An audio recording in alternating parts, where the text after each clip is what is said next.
Hello, I'm Catherine Alexander and I'm the founder of Smart Patient. Smart Patient is a program that helps you make your journey happen.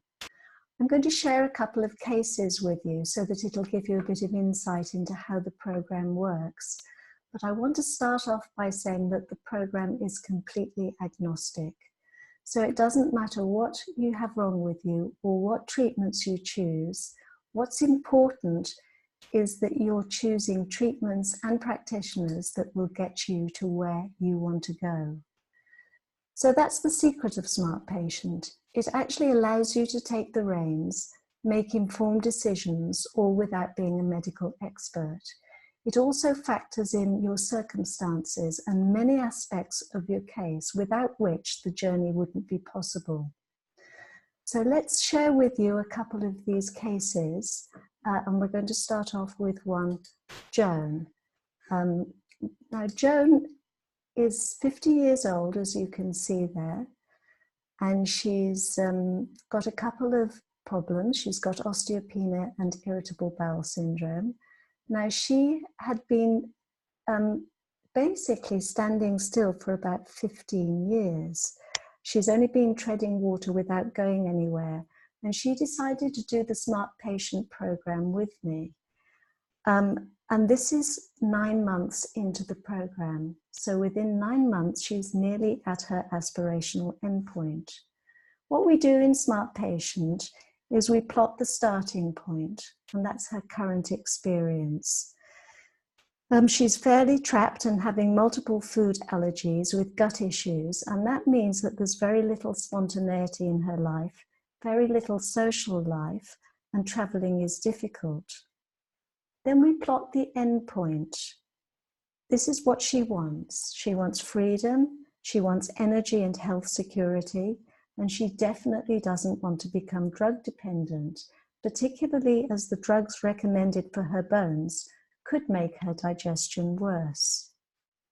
Then we have the roadblocks. These are the things that will stand in the way. They're things that undermine the journey. And later into the course, we will unpack her key causes and then build her strategy. Within 9 months, Joan is nearly at her endpoint, and this was something that she hadn't been able to achieve in 15 years. And the reason why was that through doing the training, the light bulbs went on, and Joan understood how her case came together and what she actually needed to do to fix it, and how to make the journey a possibility. So this is Sonia. Now, this is Sonia's roadblocks and solutions tree. Unpacking the roadblocks means that you're able to work out how you're going to do the journey and find solutions to make it possible. So this stage is mission critical. Sonia is a young professional woman in her 20s, struggling with several chronic conditions and holding down a very stressful job. Her main roadblocks were insufficient know-how, lack of support, being overcommitted, putting others first, and difficulty asking for help. She wasn't going anywhere.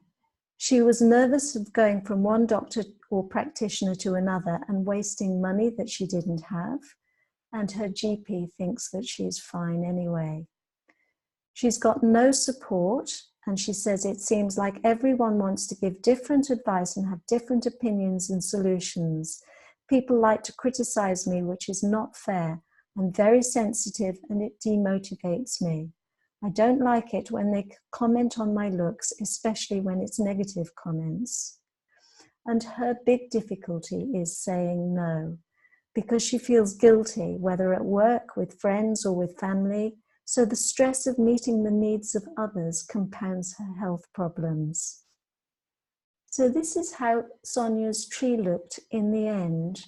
You can see that we put her aspirational endpoint in the clouds and her solutions at the roots. She needs to find a treatment plan that will take her to where she wants to go. And after we unpacked her symptoms and the causes, she had sufficient know-how to know what would work for her. But the key to unlocking her case and making the journey possible was found in the barriers, or those roadblocks, and also unpacking her feelings and needs. So this is Sonia's feelings and needs radar map. We use radar maps to measure the experience. And these are the relationships that she was having that were causing her the most stress. In the center, we've got the red outline, which is the starting point, or her current experience. The green is where it needs to be, so that's the minimum improvement that you need to see to know you're going in the right direction. And the blue is the to be, or it represents where you realistically think you could be and what it would mean to you, all things being equal. So remember, this is resolving the stress from relationships. That red dotted line measures her progress over the course, and you can see she's already putting things into practice that she had learned from the course. Next, we do the symptoms radar map. We're going to look at how much improvement we have post-course. So she started with many digestive issues, a very poor skin and a lot of irritability and very poor sleep. We can see a marked improvement in so many. She has reached her to be in most of her digestive symptoms and in her skin. Sleep is still an issue, but her energy was much better and her hair loss seemed to be improving. And this is what Sonia had to say at the end of the course. She felt it had actually changed her life, and she could see that change was possible and that she could make a difference. She hadn't even been to see any practitioner, and she wasn't sure that she even needed to. The group work we did was also very comforting, as she realized that she wasn't an island and that many were in the same boat as her and going through the same struggles. In my 30 years of treating patients and teaching, I know how hard it is to get out of the trap. It has very little to do with how much medical knowledge you have. It has little to do with how much money you have, but it has everything to do with how you make a journey a possibility. And that's the secret of Smart Patient. So if anybody watching wants to know more about the program, please go to the website and check the contact details and also the courses that I have on offer. And you're always welcome to contact me personally if you'd like more details. Thank you for listening.